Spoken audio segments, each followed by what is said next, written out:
Okay, am I missing something here? Just 8 months ago, these two teams played on this same field. Everything was at stake. The line was just about the same as it is now. Nobody had any faith in Baltimore then either. The Ravens came out on top. Denver has not played a football game since then. All Baltimore's done is win football games, including the Super Bowl. And yet here we are, week one, Denver a whopping 7.5-point favorite on BETDAQ over the Baltimore Ravens. I don't understand it. Look, I know a lot of people think last year's result was fluky. They think Baltimore was fortunate to win that game. They point to the infamous play at the end of the game where Denver safety Raheem Moore could not get over and break up the deep touchdown pass to Jacoby Jones. But might I remind you, Denver scored 2 touchdowns on special teams in that game. Do you think that's going to happen again?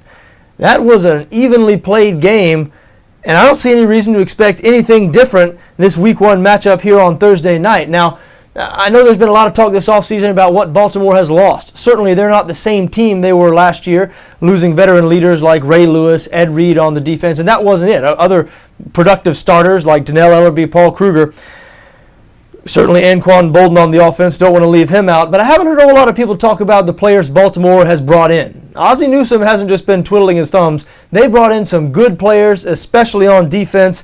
Elvis Dumervil, the pass rusher, ex-Denver Bronco, be making his return to Denver on Thursday night. They beefed up the defensive line with the additions of Chris Canty, Marcus Spears. They'll be playing in there next to Haloti Ngata, still one of the best defensive tackles in the league. They did some work in the draft. Young safety Matt Elam from the University of Florida, Arthur Brown, the linebacker from Kansas State. They signed veteran linebacker Darryl Smith. He'll probably take over Ray Lewis's position, and given the drop-off in Lewis's play the last couple of years, Smith could fill in quite nicely for Lewis. Listen, I'm not sure the Ravens haven't improved their defense this offseason. Remember, statistically, last year in the regular season, Baltimore took a big step back on defense compared to what they had been throughout most of the previous decade. So Baltimore might have a tough defense this year, and Denver has serious injury problems on the offensive line. They're down to their third-string center.